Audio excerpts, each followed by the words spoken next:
Yo guys, it's Joe Breeden here. I am the team owner and rider for Axess Intense Factory Racing, and today is a very exciting day because I'm going to be showing you around our new Intense M1 Gearbox Belt Drive bike. It's been a long time coming and we've been working on it for over a year now, but we are stoked to finally give you a walk around, show you the evolution from the stock current production M1 and the things we've been working on.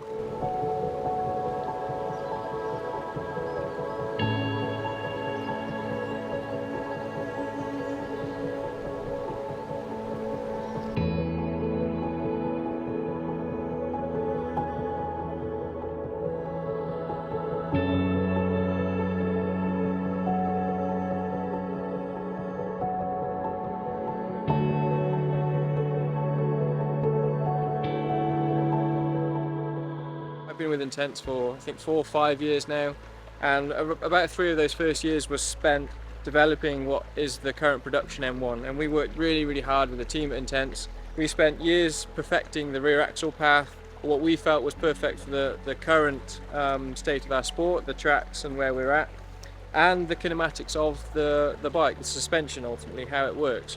Unfortunately, with the design we had on the stock M1, we had the space to insert a gearbox in the bottom. Obviously it's not as simple as just bolting it to the bottom. We had to cut the bottom of the frame out and make mounts, etc. to fit the gearbox. But the positive is we didn't have to move any of the pivot points. So the characteristics of the M1 that we worked so hard to achieve over those few years of testing and development, we've managed to keep in this bike, and now proceed with the next evolution of the M1, which involves a gearbox and a belt drive system.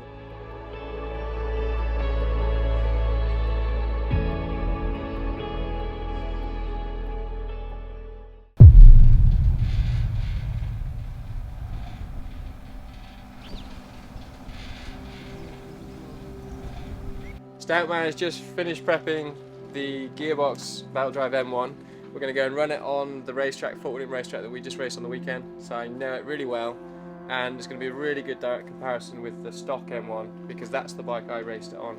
We're just switching the front end across, keeping the suspension all identical, keeping everything the same, so that we have a very good idea of what the changes are and where they've come from with the gearbox and the belt drive system. So absolutely stoked, huge job to get to this point, but now it's time to go and enjoy it and see what we can learn.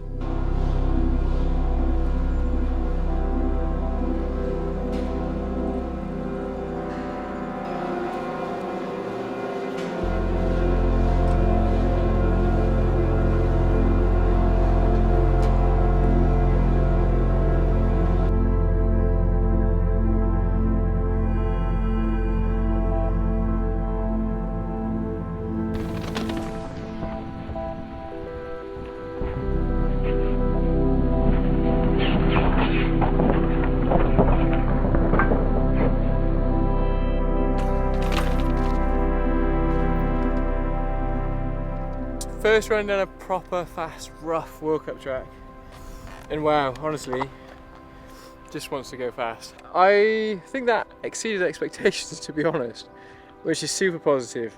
It still feels very similar to my M1, it just feels better, and that's great because I was stoked with the bike I have, the stock one I have, so just to get that but a little bit better is insane. And overall, like as I anticipated, rear end feels laps, honestly, you go through a rough bit and it just, like, there is no reason to pull the brakes. Really? Yeah, you can definitely feel the weight on the bottom, like, you know that weight's there. Yeah. And I haven't worked out if it's good in all scenarios or good in some and bad in others. Don't know why, I wasn't expecting this, but I definitely felt like I was getting a lot of weight pushed through the front.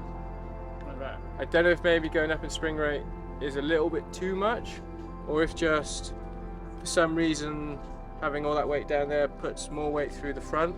But I did feel a lot of weight going through the front, too much. So that's, you know, we should look into that a little bit, check that all pressures and everything are right on the fork first. Yeah. And then just, you know, talk with the EXT guys and see if there's any reason why it might be doing that. Yeah. Yeah. I did have to pull it out of the river a couple of times after I threw it in there. No, it's fine. It's good. it's good to iron out all the little quirks now before we get to races. So yeah, we're getting there. So it begins to actually, so that you can measure this and make sure.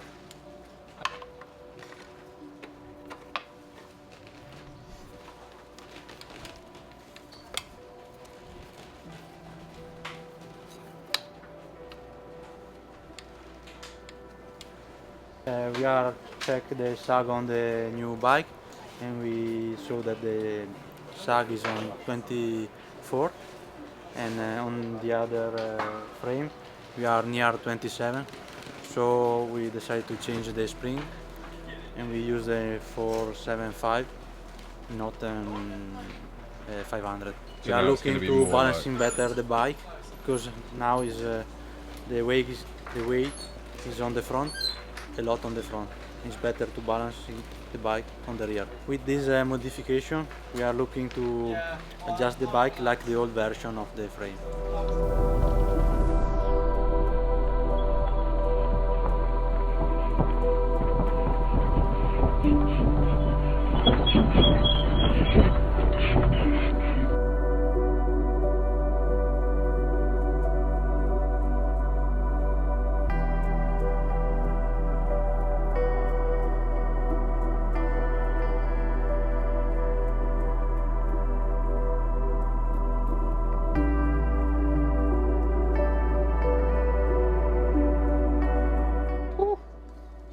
Honestly, Nice. honestly. So good. And then even when it was quite flat, like just slight gradient, it seemed just want to carry speed. Like I thought you'd need quite a bit of gradient for it to really feel the benefit of the momentum, Yeah. but it just wants to go fast. And honestly, the rear axe, like how the rear suspension works, is just Yeah. Amazing. not found anything like it. And it still feels like the M1. Honestly, like it's not that far from that bike. It's more just the weight. You know, obviously I did loads. I did like 1-2 months without any mech chain, anything on the rear of that bike. So I have a really good feeling of what it should feel like without that weight there. It's always an orgasmic feeling. It's important that this bike feels like our stock M1 because, as I said before, we worked so hard to get that M1 as good as possible. So the fact that we don't have to, you know, mess around with the kinematics or the rear axle path is just huge, because I was so happy with that. I still am so happy riding that bike, and we spent so many years trying to get that as best as we possibly could. So to not lose that work, but then have the evolution of sort of the next thing to make it better, like the 2-in-1 is brilliant, because this bike is no way out of date in my opinion. I love it, don't really want to change anything on it, but I wanted to get rid of the mech and chain, wanted to get rid of the mass of the rear axle, and I wanted more weight under the bottom bracket. So it's just the next cycle of improvement, which is so far seems like a very good step forward. Working with Joe through the whole process, I feel like I've kind of been like he's been waiting for his first car or something. He's just been so excited to get it. His experience is really showing, and he's very precise, knows what he wants from a bike, and has like a really good feeling through the bike of what the changes are. Being this close to the start of the World Cup season and getting the race bike now is like obviously quite stressful, but fortunately it's gone super smoothly so far, and I'm just really stoked because when I got on the bike it didn't feel a world of difference to my stock bike, like in terms of where we need the suspensions, how we need the suspension set up, spring rates, blah blah blah, tunes on the shop. It's just pretty much there straight away. We thought we'd have to go up in spring rate, but didn't even feel like that was better. So I've got the same spring on currently as on my stock bike, and it just feels familiar. I know what it's going to do. I know like its limitations, which doesn't really seem to be many at this point. So it just jumped on and can go fast straight away, which is awesome. It's more just the refinement. It's not like setting up a new bike at all. It's just refinement of those little bits that have changed. But as I say, the geo sizing and kinematics of the rear linkage is all the same. So I'm just lucky and fortunate that it feels like home already.